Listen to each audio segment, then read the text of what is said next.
everybody. Welcome back to my channel. If you're new here, my name is Dia. This is Novel Idea, and we are going to do a Friday Reads. So I don't have too many books for you today. I completed 5 this week, and they were all good size. One was a little shorter, and I enjoyed all of them. So I hope that I can explain them well to you and that you would find something that you would want to read too. Okay, so the first book I want to talk about is Angel of Crows, and this is by Katherine Addison, and it is a Sherlock sort of retelling.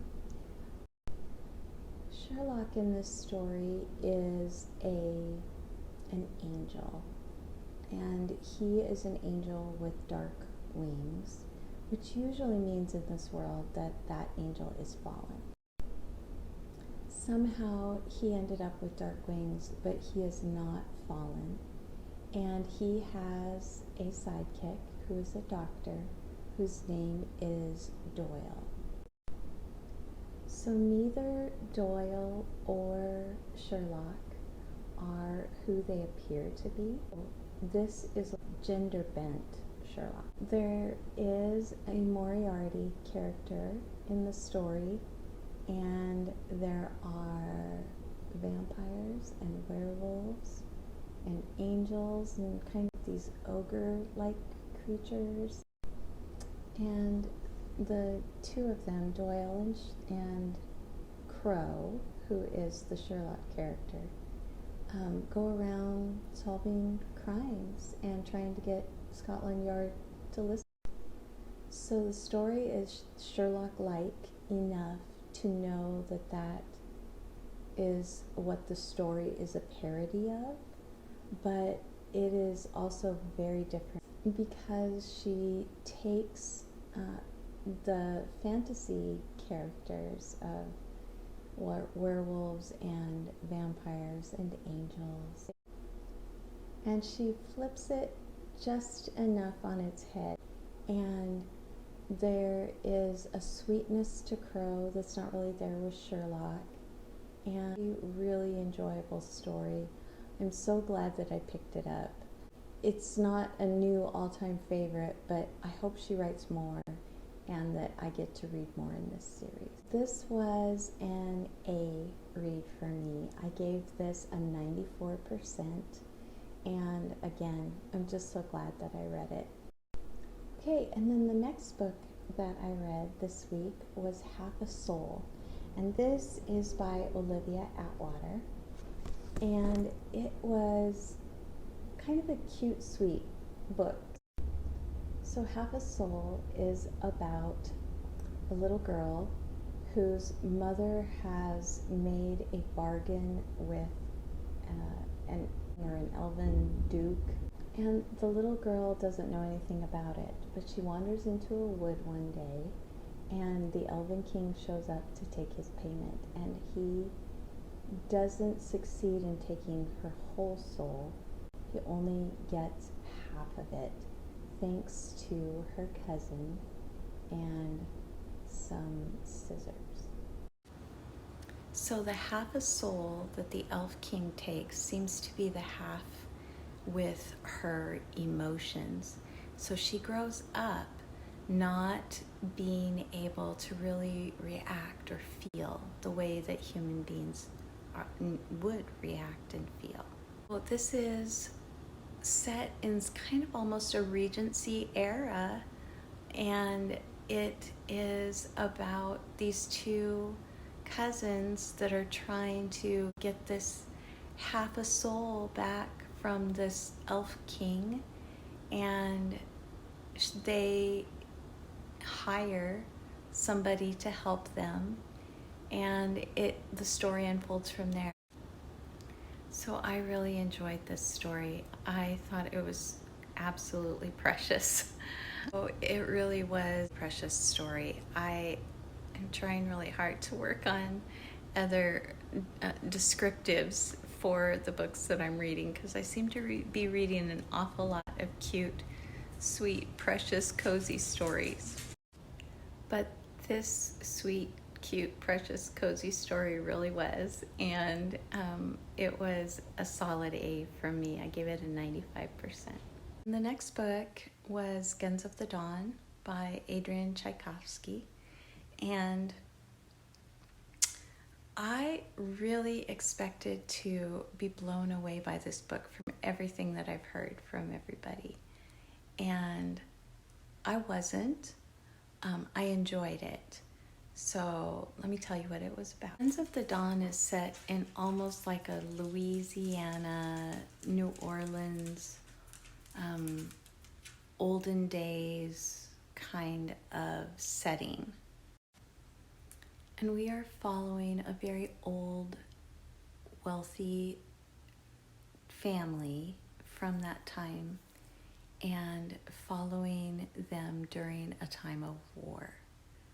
It felt like Gone with the Wind in some ways. Old plantation. And the war goes on long enough to where they actually have to start sending their women to fight the war also.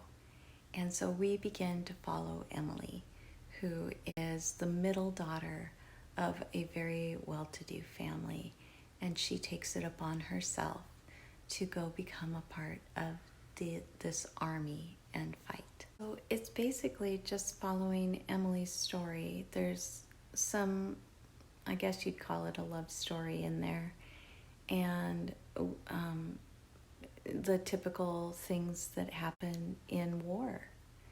And I'm not much of a flintlock fantasy kind of girl. The only fantasy in this is that there are some wizards that help them in the war as well. I didn't connect with any of the characters in this book except for Emily, and I know that that's probably not going to be a really popular opinion, but it's mine. So I ended up giving this a B. It was a B read for me. It was an 87%, I think. Yeah, 87%. And I couldn't give it anything higher than that. I liked the writing. This is my third book by Adrian, and I like his writing, but I am not impressed with the overall story. All right, so the next book is For the Darkness Shows the Stars, and this is by Diana Peterfreund, Peterfreund. And this is the story of persuasion retold in a futuristic, almost dystopian society. In this, Elliot is our main character, and it's typical of a persuasion retelling in that she is trying to save her family estate. Her father is only concerned with himself. Her older sister is very much like her father. There is a young man that she is falling in love with that would like her to go with him and be his, and she makes the choice to stay at home. But there is so much that is different about this story than persuasion.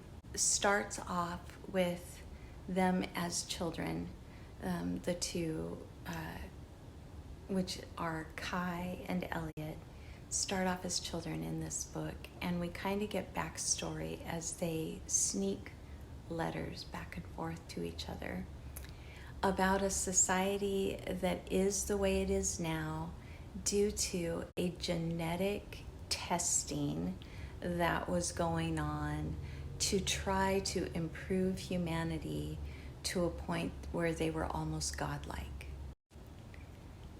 But instead of becoming godlike, what it did to them was something called a reduction.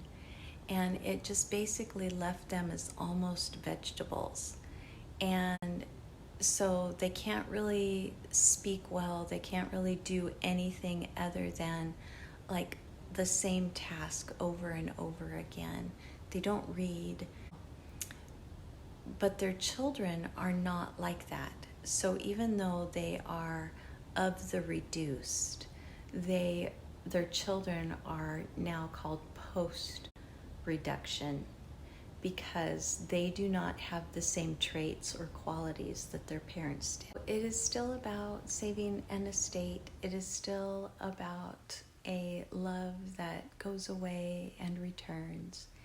And it is still about a girl who is misunderstood and mistreated, but treats everyone else with grace and dignity.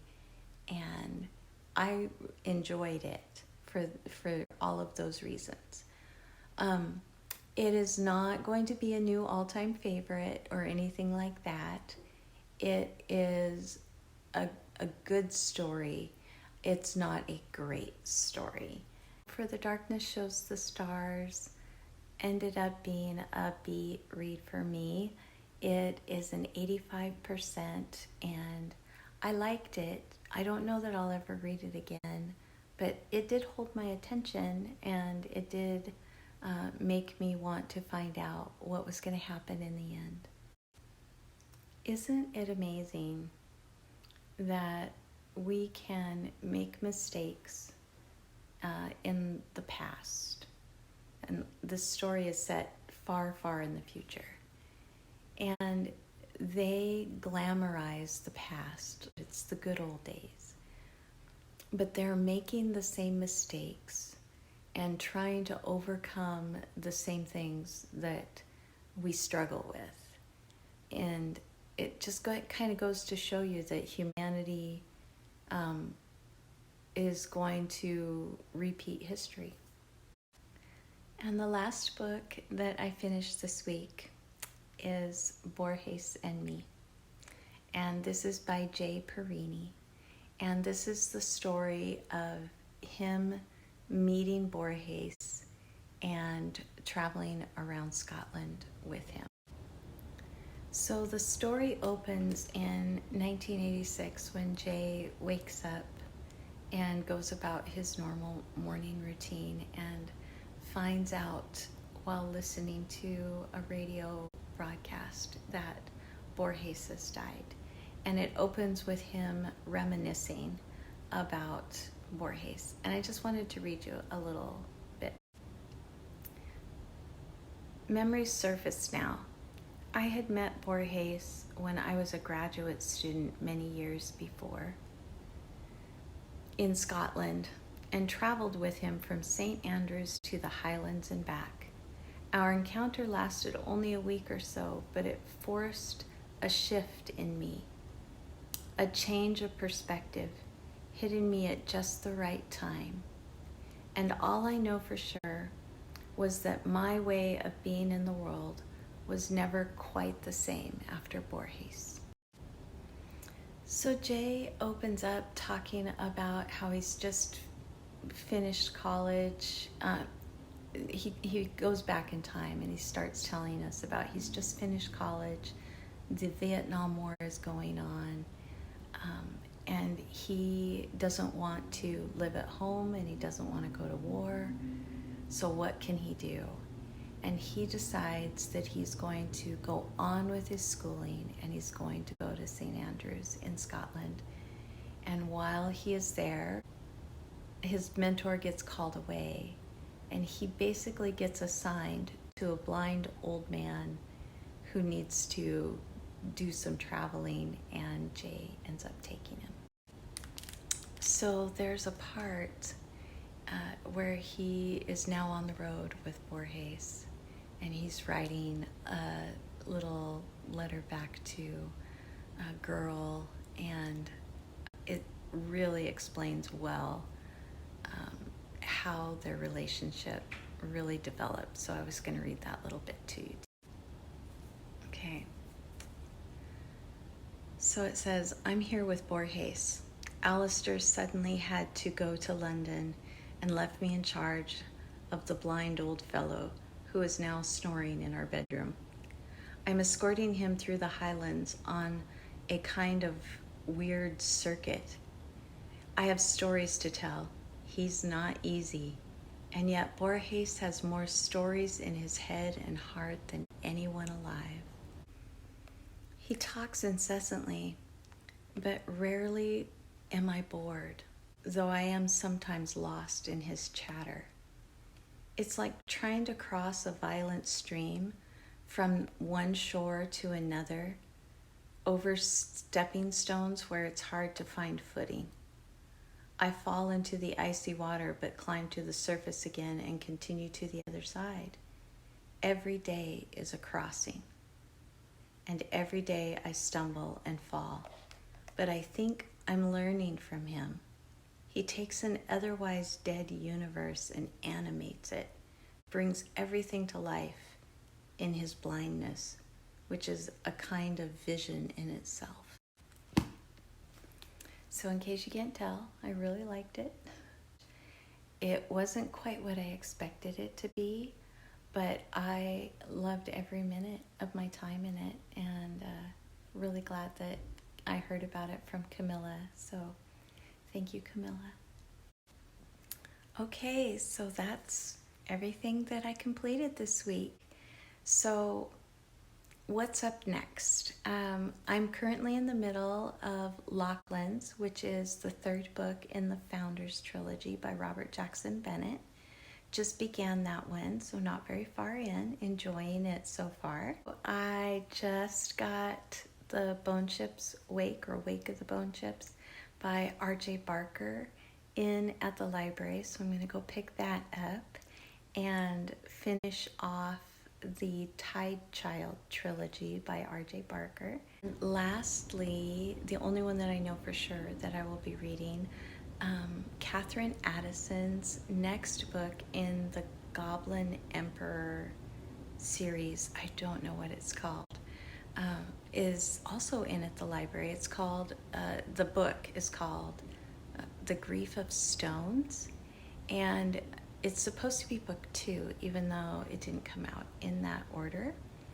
And I'm so excited. I can't wait to read it and find out if I love it as much as I did The Goblin Emperor. And I'm pretty sure that that's probably gonna finish out my month. So I don't know that I'll be reading any more after that for July. So I will be back next week with a possible pile for August, and I think that's everything. Have you guys read any of these books? Did you enjoy them? Did you not enjoy them? Please talk to me down in the comments. I just love it when you do. Like if you liked it, subscribe if you want to, and I'll see you in the next video, everybody.